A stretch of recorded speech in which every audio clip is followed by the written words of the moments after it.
Óscar Amadés, y bueno, ya hemos acabado el día bastante tranquilo en el sentido de trabajo físico, aunque sí las juntas de repente acaban con la cordura que tiene uno.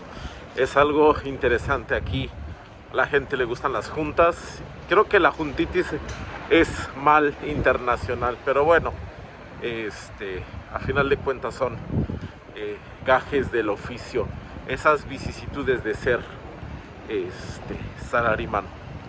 Pero bueno, hoy vamos a hablar un poco acerca de un tema interesante que es el famoso keigo.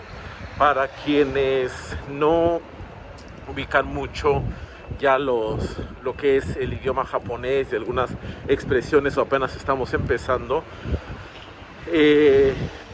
resumiremos que el keigo es básicamente el lenguaje honorífico, un lenguaje que se utiliza mucho en los negocios, en algunas situaciones también de la vida diaria podría utilizarse, aunque pues sí, es algo más para los negocios.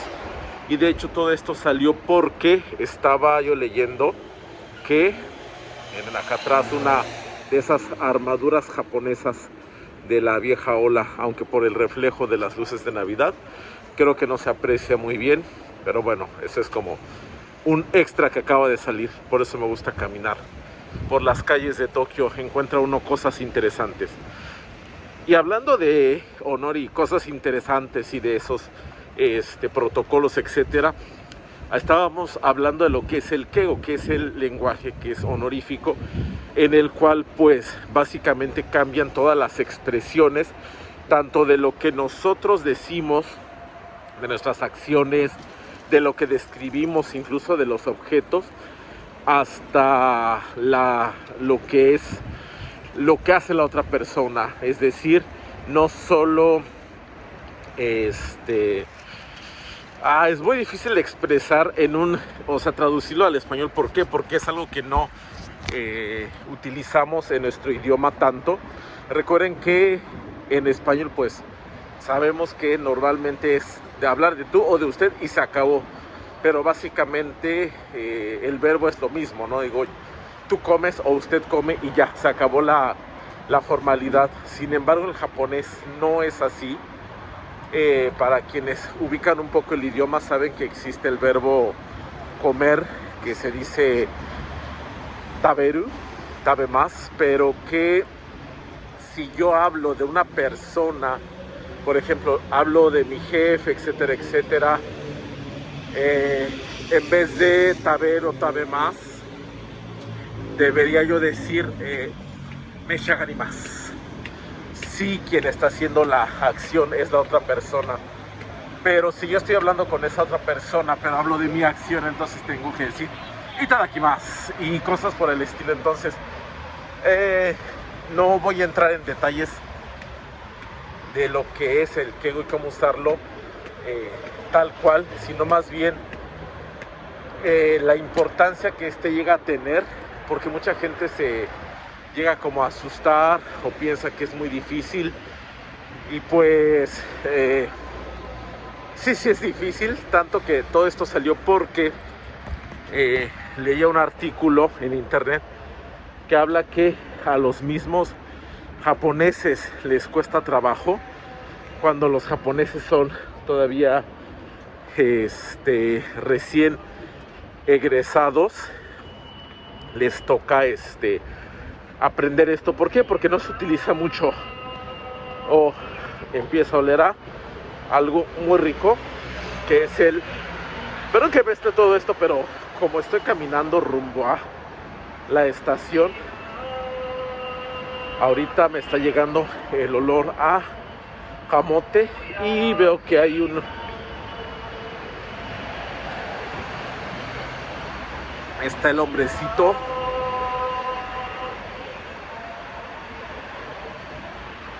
ese es el camión de los camotes con su famosa letanía. Y bueno, Ya en otra ocasión pasaremos a comprarle al señor. Decíamos que el keigo es difícil incluso para los japoneses recién salidos de la universidad, y es parte de lo que tienen que ir aprendiendo conforme van integrándose a las labores de trabajo. Va a depender mucho de con quién traten, pero recuerden que en otras ocasiones hemos hablado esto del soto y del uchi, es decir, las personas fuera de mi organización y las personas dentro, pero también las personas fuera de mi equipo, dentro, etc. ¿Es necesario como extranjero que yo lo aprenda?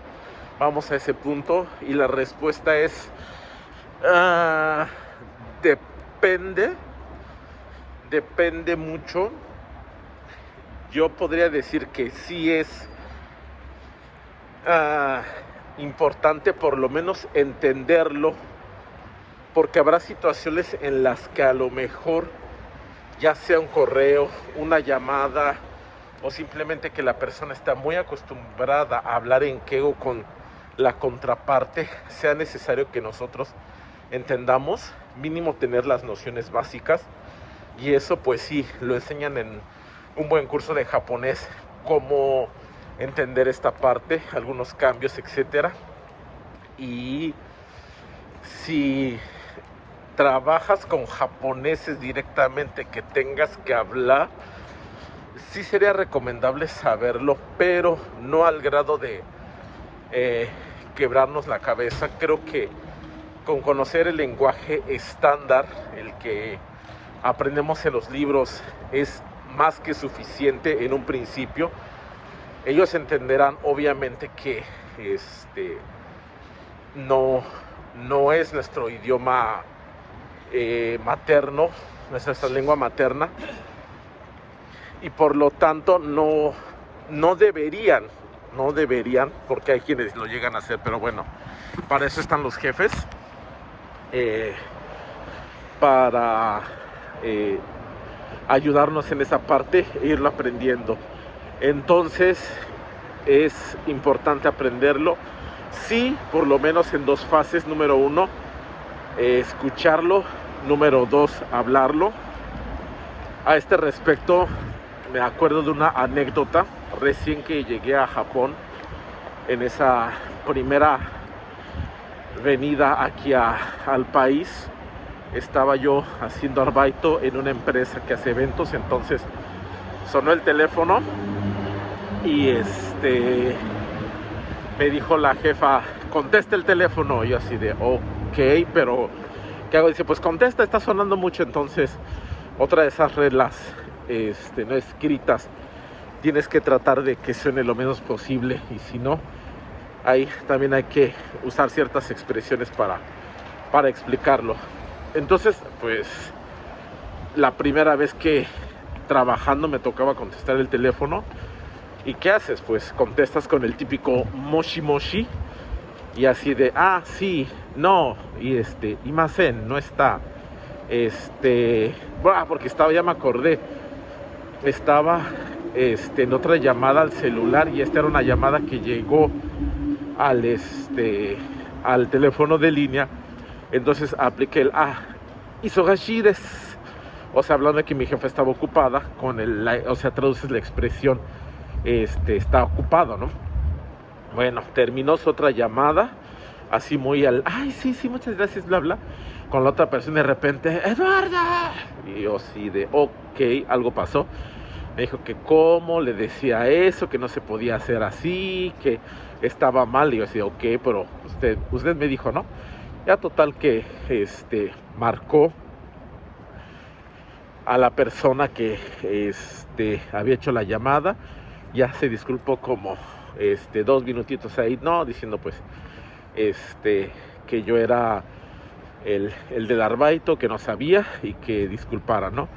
Y a partir de ahí pues aprendí esas maneras de contestar el teléfono, ¿no? Que no puedes decir moshi moshi si es empresarial, tienes que decir hi y el nombre de la empresa, ¿no? Hi, ABC Kabushiki Gaisha de gozaimasu. Si lo quieres hacer más elegante, vas a decir el departamento y así. Si te preguntan por alguien, tienes que primero disculparte. O sea, hay varios protocolos a la hora de contestar.